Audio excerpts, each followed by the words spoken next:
잘 아시는 것처럼 주기도문이란 주님이 가르쳐 주신 기도를 말합니다. 예수님은 주기도문을 가르쳐 주실 때 너희는 이렇게 기도하라 라고 하시면서 한 구절 한 구절 어떤 기도를 드려야 하는지 우리에게 가르쳐 주셨습니다. 예수님이 가르쳐 주신 이 기도는 영어로는 66단어, 우리말로는 49단어밖에 안 되지만 기도가 무엇인지 가장 정확하게 알려주고 있는 기도문입니다. 주기도문은 하늘에 계신 우리 아버지여 라고 시작하는데요. 이것은 기도를 드는 대상이 하나님이라는 사실과 기도를 아뢰는 내가 하나님의 자녀라는 전제에서 시작하고 있습니다. 기도가 곧 관계임을 처음부터 우리에게 알려주고 있는 거예요. 그러고는 하나님의 이름, 하나님의 나라, 하나님의 뜻, 일용할 양식, 용서, 그리고 하나님의 보호 등 우리가 평생 구해야 할 기도의 중심 내용이 무엇인지 핵심적으로 말씀하고 있습니다. 그런데 이렇게 중요한 기도가 2000년을 지나오면서 점점 형식화되었다는 데 문제가 있는데요. 나의 신앙 고백을 담아 아뢰기보다는 예배 마감 형식의 주문으로 사용되고 있습니다. 그래서 종교개혁자 마틴 루터는 주기도문은 오늘 이 시대의 최대 순교자가 되어버렸다라고 말하기도 했어요. 우리는 이런 잘못을 버려야 됩니다. 그러기 위해 오늘부터 주기도문을 중심으로 우리가 무엇을 위해 기도해야 되는지 나누려고 하는데요. 기도하는 사람이 되기 위해서는 기도의 내용이 무엇보다 중요하기 때문입니다. 앞서 말씀드린 대로 주기도문은 6개의 강구로 되어 있어요. 하나님의 이름, 하나님의 나라, 하나님의 뜻, 유용한 양식, 용서, 하나님의 보호, 이 총 6개의 간구로 되어 있습니다. 이 중 처음 3개는 하나님의 영광을 위한 기도이고요. 나중 3개는 인간의 필요를 구하는 기도입니다. 이 기도가 우리에게 기도의 순서가 얼마나 중요한지를 보여주고 있습니다. 내 형편과 처지, 나의 필요를 아뢰는 기도도 중요하지만 참된 기도의 시작은 하나님을 먼저 구하는 데서부터 시작되어야 된다는 거예요. 주님이 우리에게 가르쳐 주신 기도는 하늘에 계신 우리 아버지여 라고 시작합니다. 여기에서 하늘은 스카이가 아니라 헤븐이라는 것에 우리가 주목할 필요가 있습니다. 스카이는 공간적인 개념으로서의 하늘을 가리키지만 헤븐은 영적인 개념으로서의 하늘을 가리켜요. 하나님 아버지는 우주 공간에 계신 어떤 분이 아니라 영으로서 온 우주에 거하시고 뿐만 아니라 우리 안에도 거하시는 분입니다. 또한 하늘에 계시다라는 것은 그만큼 높으신 분이다라는 뜻도 포함하고 있습니다. 예수님은 이러한 하나님 아버지를 가리켜서 우리 아버지여라고 말씀하고 있어요. 우리 아버지여. 무슨 말입니까? 하나님은 예수님에게만 아버지가 아니라는 거예요. 나의 아버지여 라고 말씀하신 것이 아니라 우리 아버지여 라고 말씀하고 있습니다. 예수님의 아버지도 되시지만 누구의 아버지도 돼요? 나의 아버지도 된다는 거죠.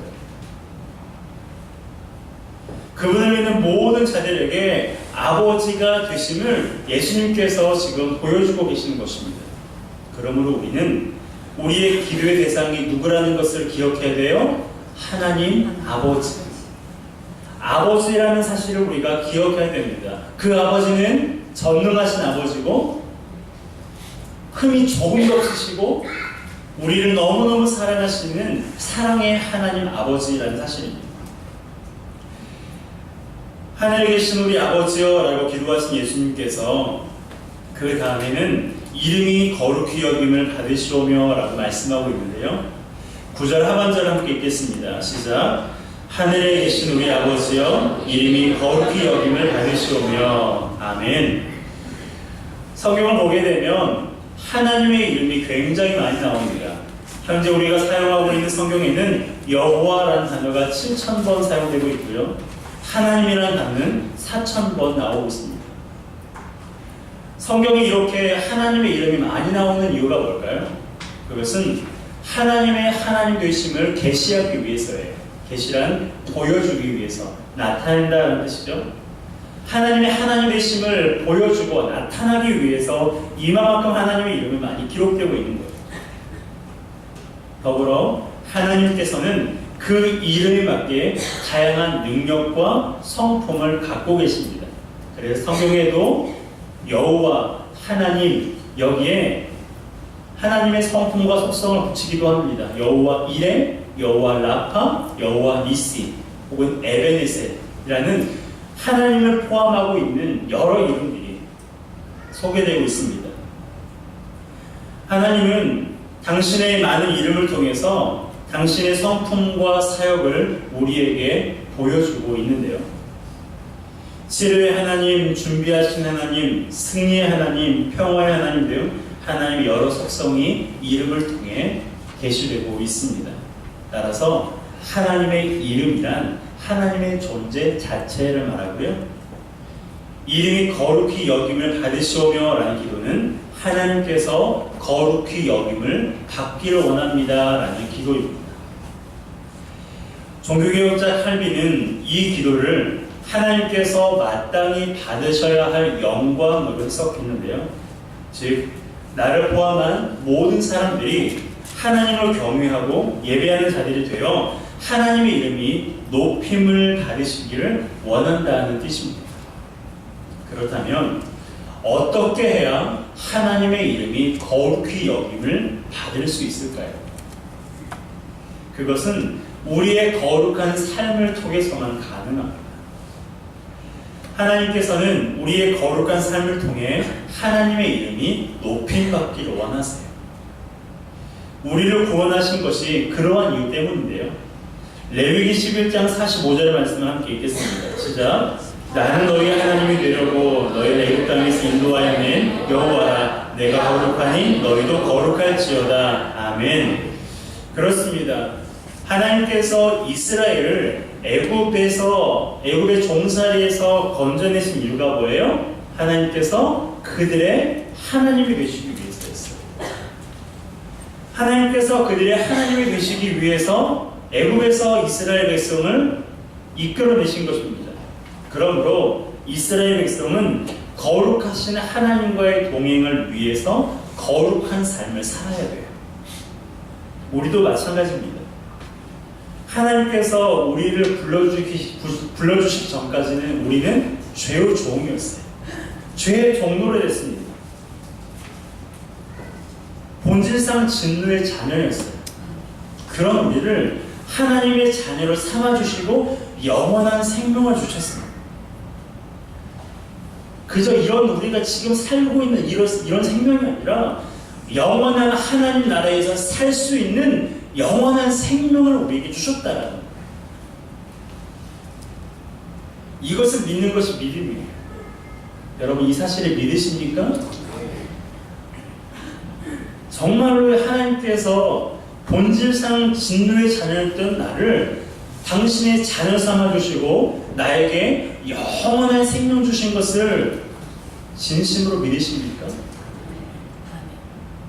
여러분 이것이 믿어져야 그분과 거룩한 동행을 할 수 있는 거예요. 왜 그렇습니까? 하나님이 나를 당신의 자녀로 삼아주신 것을 믿어야 하나님을 아버지라고 부를 수가 있기 때문이에요. 그렇지 않고서는 하나님이 나와 관계없는 옆집 아저씨처럼 느껴집니다. 여러분 능력 많은 옆집 아저씨가 소용이 있습니까? 내 아버지가 능력이 많으면 그것은 나에게 좋지만 옆집 아저씨가 아무리 능력이 많아도요 나하고는 관계가 없는 거예요. 하나님께서 아무리 능력이 많으신 분이라도 하나님이 아무리 사랑 자체이시라 할지라도 그분을 아버지로 부르지 못하고 그분을 나의 주님으로 모시지 못한다면 하나님의 능력은 나와 관계가 없어요. 하나님의 사랑은 나와 상관이 없는 것입니다. 그러므로 하나님이 나를 자녀로 삼아주신 것을 믿어야 돼요. 이것이 믿음의 시작입니다. 이것이 믿어지지 않고서는 그 다음 스텝을 밟을 수가 없어요. 그리고 자녀가 부모와 좋은 관계에 있을 때 마음도 평안하고 필요한 것이 있으면 사달라고 말하기도 하잖아요. 마찬가지로 우리가 하나님과 좋은 관계에 있을 때 마음이 평안해요. 하나님과 좋은 관계에 있을 때 하나님 저 이것이 필요해요. 이것 좀 주세요. 라고 말할 수도 있어요. 하나님과 관계가 불편하면 기도하는 걸 알아요. 하나님이 능력 많으신 분도 알아요. 그런데 하지 않습니다. 불편하거든요. 어색하거든요. 그러기 위해서 우리가 어떤 삶을 살아야 돼요? 거룩한 삶을 살아야 돼요. 거룩한 삶을 살아야 돼요. 성경에서 말씀하는 거룩이란 구별됨을 말합니다. 이 구별은 세상을 떠나서 살라는 의미가 아니에요. 사람이 없는 저 산속에 들어가서 외딴 섬에 들어가서 살라는 말씀이 아닙니다. 세상 속에서 생각이 구별되고 입에서 나오는 말이 구별되고 행실이 구별된 삶을 살라는 것입니다. 그것이 거룩이에요. 언젠가 한번 말씀드렸죠. 제자훈련 교재에 이런 질문이 있습니다. 당신의 가정은 대문에 붙인 교패 외에 어떤 점에서 안 믿는 이웃 가정과 다른가? 처음 이 질문은 제가 제자훈련을 하면서 접했을 때 충격이었어요.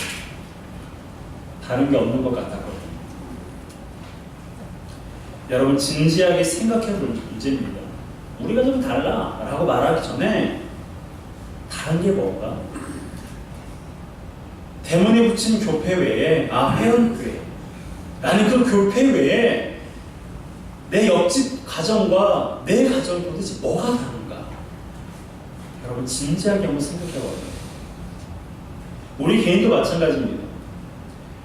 종교란에 기독교라고 쓰는 것 외에 믿지 않는 자들과 무엇이 다른가 생각해 봐야 돼요.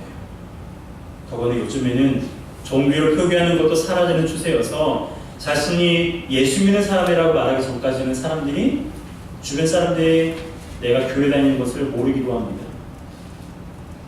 어떤 사람들이 일부러 숨기기도 해요.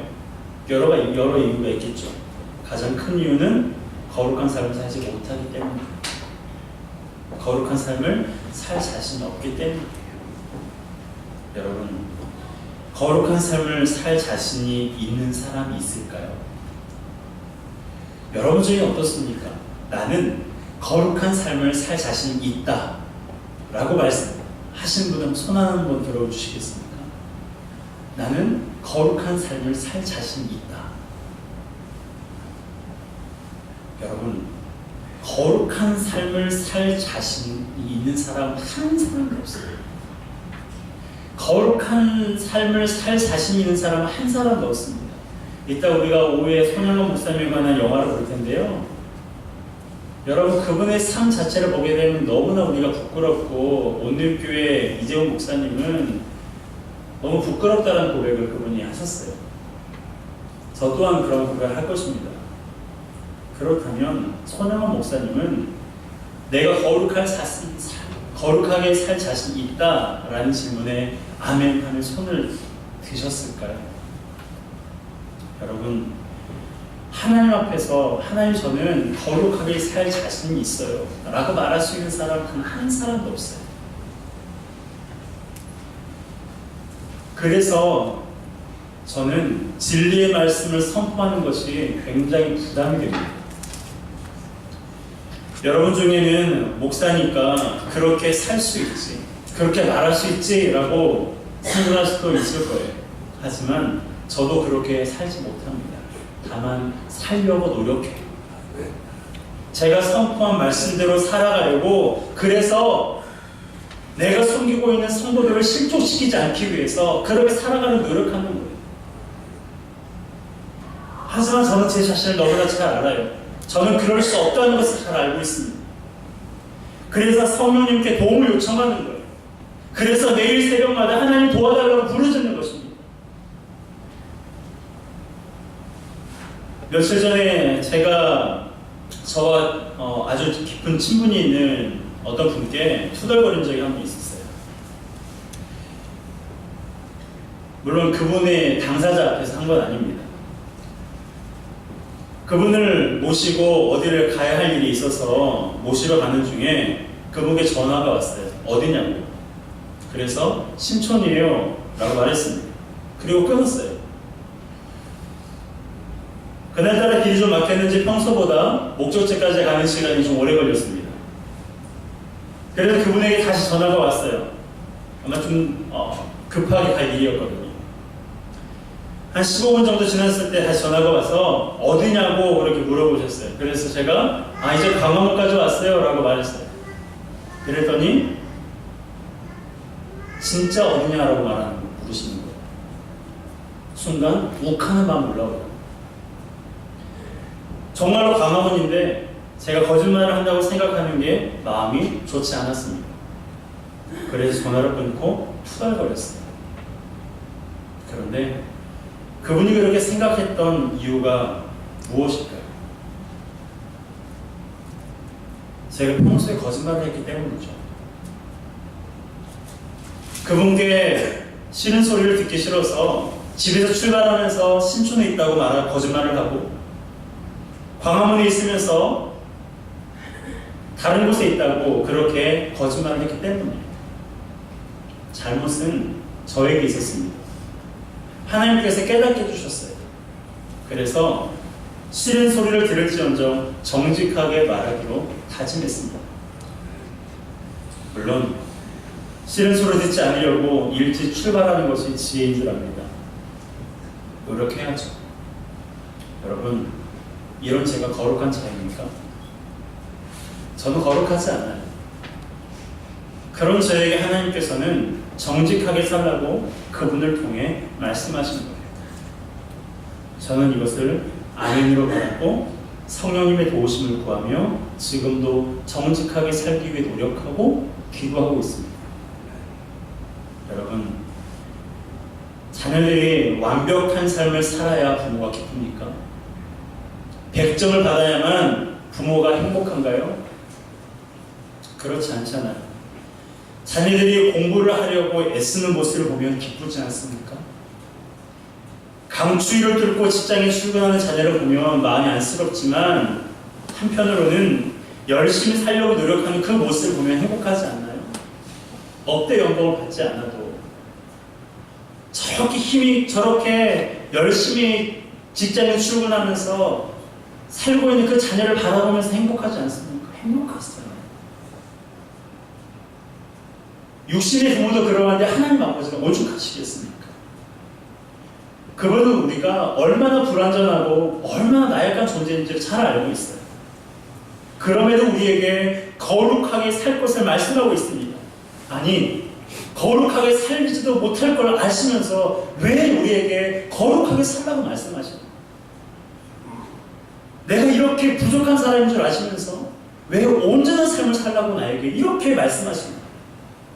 원수를 사랑하는 것이 죽는 것보다 힘들고 어려운 일인데 그걸 아시면서 왜 하나님 나에게 원수까지라도 사랑하게 하시나? 라는 그런 고민과 그런 투덜거림이 여러분들이 있지 않습니까? 저에게도 있어요. 여러분, 하나님께서 아세요. 하나님께서 우리가 그렇게 불완전하고 그렇게 연약한 존재라는 것을 아십니다. 그럼에도 우리에게 거룩하게 살 것을 명령하신 이유가 무엇입니까? 완벽한 거룩은 아니지만 거룩한 삶을 살기 위해 애쓰는 우리의 모습에 하나님께서 기뻐하시기 때문입니다. 내가 100점을 맞아야 하나님이 기뻐하시는 것이 아니라 100점을 맞기 위해서 이렇게 열심히 살아가는 그 모습을 보시고 하나님께서 기뻐하신다는 거예요. 결국 이름이 거룩히 여김을 받으시오며 라는 기도는 내가 거룩하게 살면 하나님이 더 거룩해진다는 뜻이 아니라 하나님의 거룩을 닮아가는 나의 인생을 통해 하나님을 기쁘시게 해달라는 뜻입니다. 더 나아가 거룩한 나의 삶을 통해 다른 사람들에게 하나님의 이름을 알리게 해달라는 뜻이기도 해요. 지금 이 시대에는 하나님의 이름이 거룩히 여김을 받고 있지 못합니다. 누구 때문이에요? 나 때문이에요. 하나님이 처신을 잘하지 못해서 그분이 거룩히 여김을 받지 못하고 있습니까? 아니잖아요. 나 때문이에요. 거룩하지 못한 나 때문에, 거룩하지 못한 교회 때문에 하나님의 이름이 거룩히 여김을 받지 못하고 있는 거예요. 여러분, 하나님의 이름이 거룩하다는 거 다 아시죠? 하나님의 이름이 거룩하다는 것을 아이들도 알아요. 그럼에도 불구하고 그 거룩하신 하나님의 이름이 땅바닥에 완전히 떨어져 버렸어요. 짓밟히고 있어요. 누구 때문에가 아니라 거룩한 삶을 살지 못하고 있는 우리 때문에 그래요. 나 때문에 그래요. 여러분, 하나님의 이름이 거룩히 여김을 받기를 원하십니까? 그렇다면 내가 하나님 앞에 거룩한 삶을 살아야 돼요. 내가 하나님을 아버지로 모시고 있는 내가 거룩한 삶을 살지 못하는데 하나님의 이름이 거룩히 여김을 받을 수가 없어요. 내 자녀가 밖에 나가서 온갖 오만한 행동을 당하는데 부모가 칭찬받겠습니까? 내 자녀가 밖에서 말씀만 피우는데 부모가 그 자녀를 향해서 그 부모가 자녀를 잘 키웠다고, 그 부모 참 멋진 사람이라고 박수 쳐주는 사람 있겠습니까? 여러분, 그런 세상에서는 그렇지 않잖아요. 여러분을 정죄하기 위해서 이런 말씀드리는 것은 아닙니다. 우리 자신을 돌아보라는 거예요. 그래서 제가 제 이야기를 하는 거예요. 나도 이런 사람이라고, 내가 이렇게 거짓말하고 이렇게 부정직한 사람이라고 저 연약한 여러분들에게 말씀드렸다는 거예요. 여러분, 저 때문이고 우리 모두 때문이에요. 여러분, 나를 위해 십자가에 죽으시고 부활하신 하나님의 이름이 거룩히 여김을 받기를 원하신다면 거룩한 삶을 살아가시길 주님의 이름으로 축복합니다. 구별된 삶을 살아갔으면 좋겠어요. 똑같은 인생의 문제를 만나도 그 문제를 대하는 태도가 달랐으면 좋겠어요. 세상 사람들은 사람을 의지하고 부정적으로 바라본다면 예수 믿는 우리는 그것들을 긍정적으로 바라보고 그냥 긍정이 아니라 믿음의 눈으로 바라보는 그러한 태도가 우리 가운데 있었으면 좋겠어요. 언어에 있어서도 그렇고 우리 행동에 있어서도 구별된 삶을 살아갔으면 좋겠어요. 여러분, 우리를 사랑하시는 하나님 아버지의 이름을 위해 거룩한 삶을 살아봅시다. 그래서 하나님 아버지의 이름이 우리 가정에서, 직장에서, 이 사회에서 우리로 말미암아 거룩히 여김을 받으시기를 간절히 원합니다. 여러분, 이러한 바람이, 이러한 갈망이 저와 여러분들에게 있기를 원합니다. 더 이상 나 때문에 하나님의 이름이 욕먹히지 말고, 더 이상 나 때문에 하나님의 그 거룩한 이름이 땅에 떨어지지 말고, 하나님의 그 거룩한 이름이 나로 인하여서 높아지고, 나로 인하여서 그분의 거룩한 이름이 높아지는 그런 삶을 살아가는 우리 모두가 되었으면 좋겠습니다. 그러나 꼭 기억할 것이 있어요. 말씀드렸죠? 우리 힘으로 할 수 없다고, 내가 하고 싶다고, 내가 결단한다고 해서 할 수 없다는 것을 꼭 기억하세요. 성령님의 도우심을 구하세요. 성령님, 내가 오늘도 거룩한 삶을 살기를 원합니다. 아침에만 기도하지 마시고요, 매 순간순간 기도하셔야 돼요. 왜요? 매 순간순간마다 우리를 넘어뜨리려는 공격들이 많거든요. 그래서 성령님, 나를 도와달라. 내가 거룩한 삶을 살아서 하나님 아버지의 이름이 거룩히 여김을 받는 삶을 살아가기 위해서 기도하는, 그리고 애쓰고 노력하는 저와 여러분 되시길 주님의 이름으로 축복합니다. 함께 찬양하겠습니다. 거룩하신 하나님,